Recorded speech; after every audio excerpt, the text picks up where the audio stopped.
Il ne pouvait arriver mieux, surtout en cette période où l'économie nationale bat des ailes pour survivre. Nul point de rappeler que les conséquences économiques liées à la pandémie au nouveau coronavirus n'épargnent personne. Et voilà comme un messie, une bonne nouvelle qui vient soulager les couches les plus vulnérables, notamment les femmes qui ont su trouver secours auprès de l'institution financière Asilasimi Solidarité. Il s'agit du projet dénommé Accompagnement des femmes vulnérables vers une autonomisation économique.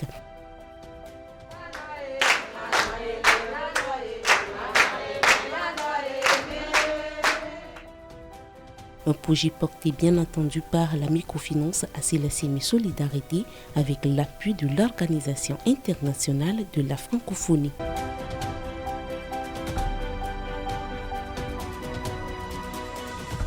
Ce projet a été d'abord pensé par Asilasimi pour accompagner les personnes vulnérables. Donc l'idée c'est de les accompagner.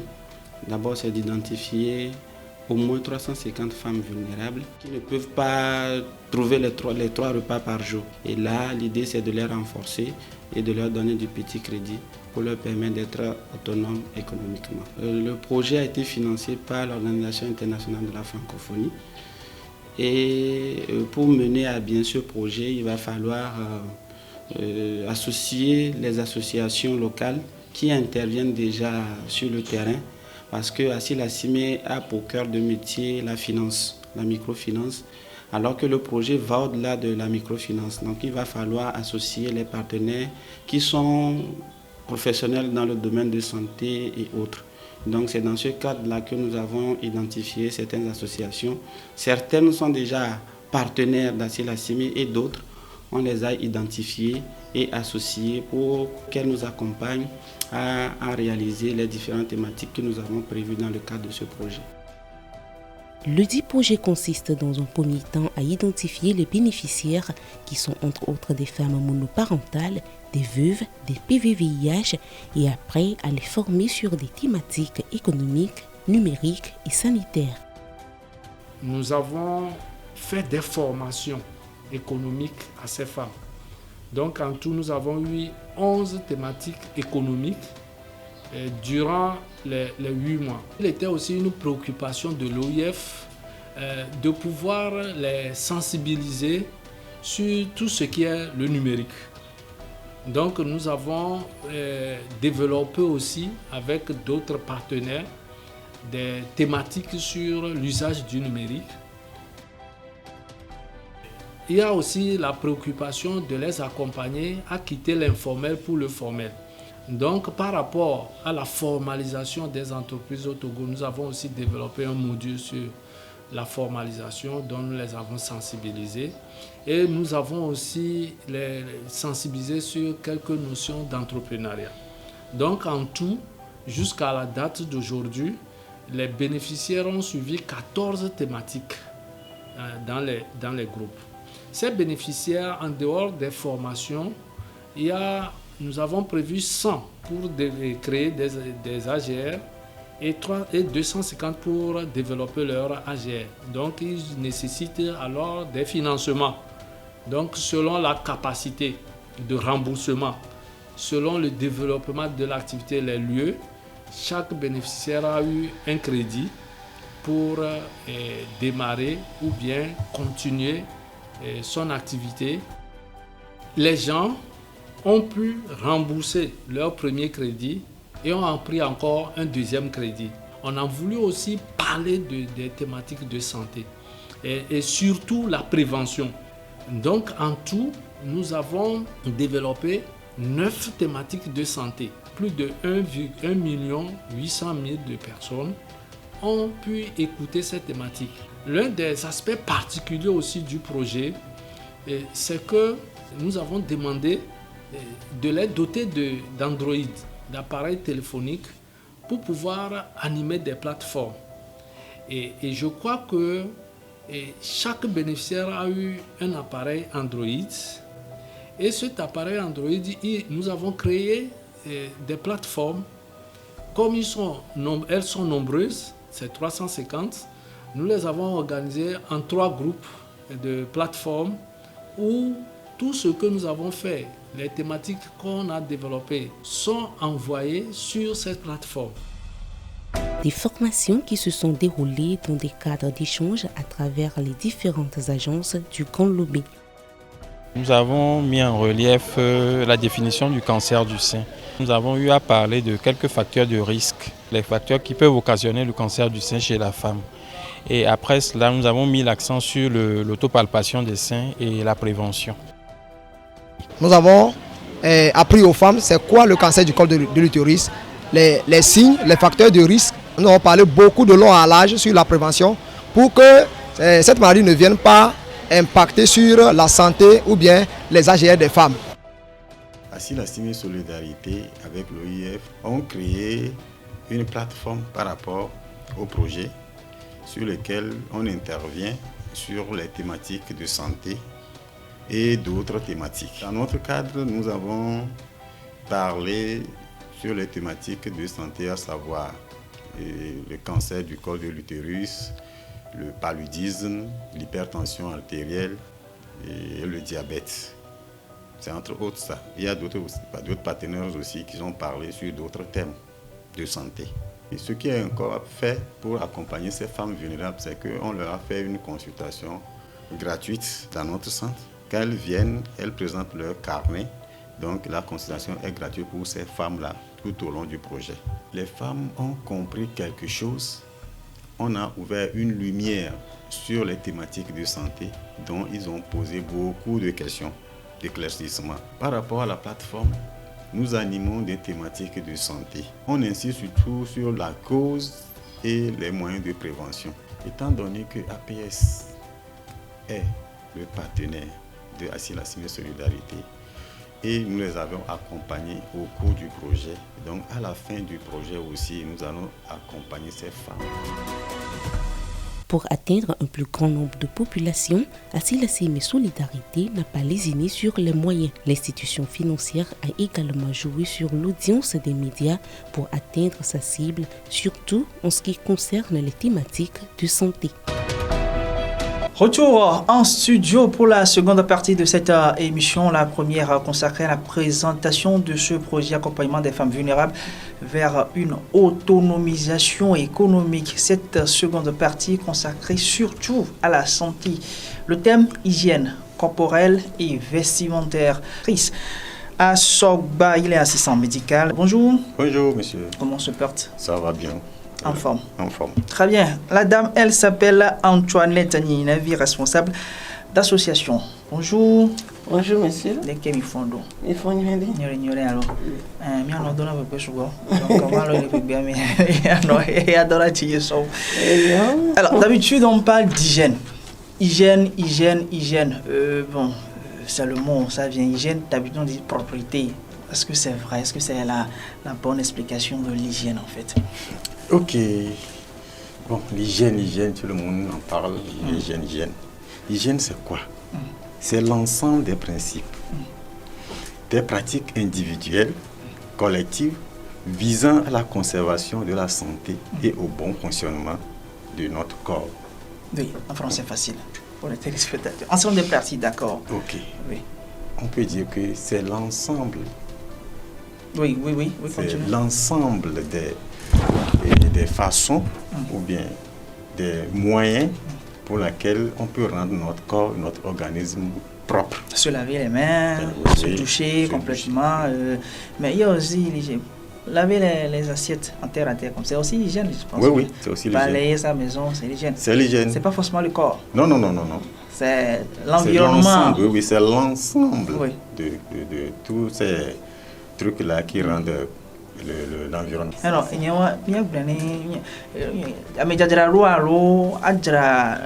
a hygiène à la vie. Bon, faut faire que braver ntilambe jajarado. Ntilambe jajarado kudo miama wo be kokwenini. Kokwenini le ntilangome. Kudo audodo gome. Nyate bleni. Le ntilambe côté a mi on ande be français on avait douche ou le bain. Oui, c'est bien. Ntilambe côté douche ou le bain. Et les cheveux, nyabeda. Les pieds, nyabafo. La bouche. Donc, hygiène vous les ou alors et ça veut hygiène. Comme il a été on est né TP comme il y a fifia. On le sait bien. Donc il y a un petit nom TP on les kémiatés pratiquer hygiène le fond. Il a bien ami fifia. Dans la même lignée, les types d'hygiène ou bien les différents types d'hygiène existants. En vue d'un meilleur encadrement, les bénéficiaires ont été organisés par zone. À la tête de chaque groupe, un animateur. Son rôle, c'est le suivi des différentes activités. On avait commencé avec l'identification, donc ça fait déjà 8 mois que nous sommes ensemble, voyant leur dynamisme et tout ça, leur dévouement, surtout dans le groupe et tout. Je dirais que bon, ça va. Après ça, on a fait quelques formations avant de leur donner le crédit. Parce qu'avant de prendre le crédit, il faut savoir gérer un fonds de commerce et tout. Et après ça, il y a l'épargne, le remboursement et tout. Et on continue toujours les formations jusqu'à présent. Donc je pense que ça va. À Assis-la-Cimie, nous avons 2 plans de formation. Il y a les formations sur le plan social et sur le plan économique. Donc je dirais qu'avec ce groupe, le groupe OIF et les formations sur le plan économique, nous le faisons dans les groupes ici. Et les formations sur le plan social, comme par exemple santé ou autres, elles le font dans un groupe de WhatsApp et qu'elles suivent avec leur portable que OIF les a distribués. Tout au début, ça a été difficile, mais après avoir fait 2-3 mois avec elles, donc, et surtout les formations que nous leur offrons, je dirais, ça les a permis tout d'abord de mettre en pratique ces formations dans leur activité et sur le plan de santé aussi. Avec tout ça là et surtout ma disponibilité, même si elle m'appelle à n'importe quelle heure, j'arrive à répondre et tout. Je dirais qu'aujourd'hui, nous sommes comme une famille. Aujourd'hui, elles sont plus habilitées à développer leur activité parce qu'elles ont eu à mettre en pratique les formations que nous leur avons données. Et les formations comme augmenter ses gains, anticiper les risques et la gestion du suivi du stock. Projet de simple envergure ou à fort impact, il était de bon ton de s'interroger sur l'importance réelle que revêtait ce projet au vu des multiples actions menées par Assis-la-Cimie Solidarité et ses partenaires. L'appréciation des 350 bénéficiaires se veut donc nécessaire. Je suis veuve de 5 enfants et quand je suis venue, l'OIF nous a accueillis, ils nous ont prêté de l'argent et on a payé avec intérêt. Ils nous ont appris beaucoup de choses.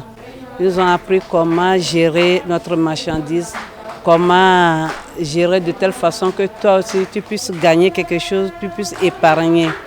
Ils nous ont enseigné comment vendre, chercher des clients.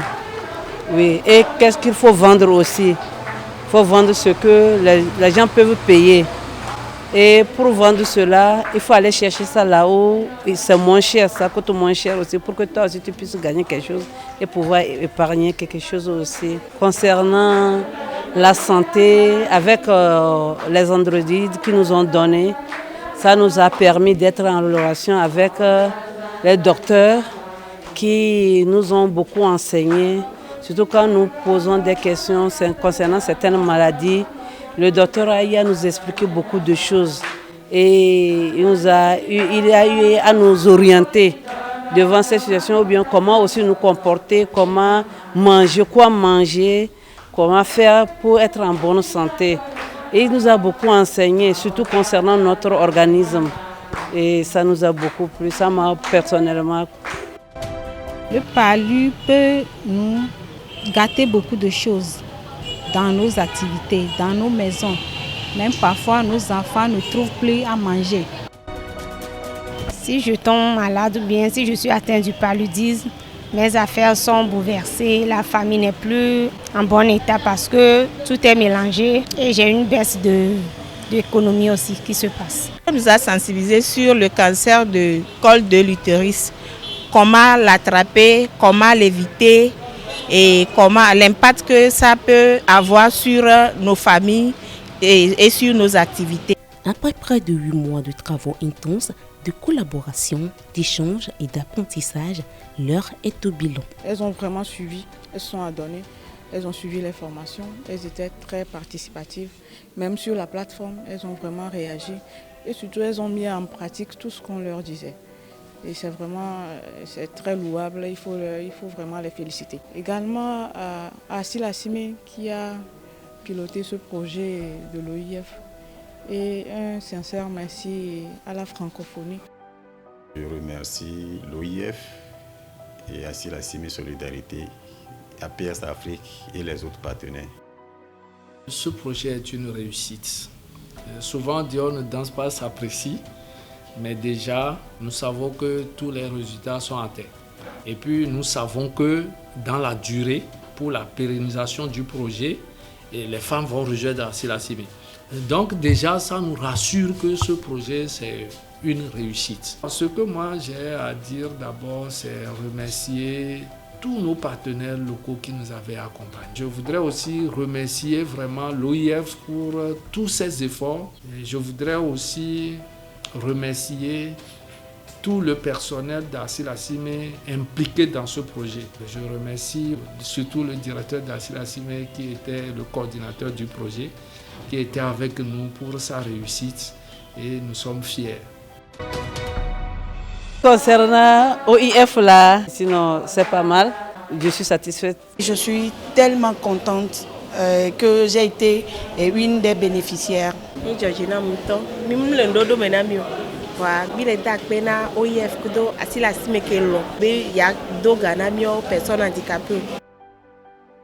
Nous aimerions sincèrement remercier l'Organisation internationale de la francophonie qui nous a fait confiance en nous octroyant cette subvention pour nous permettre de réaliser ce projet. Et aussi remercier tous les partenaires pour leur disponibilité et leur accompagnement.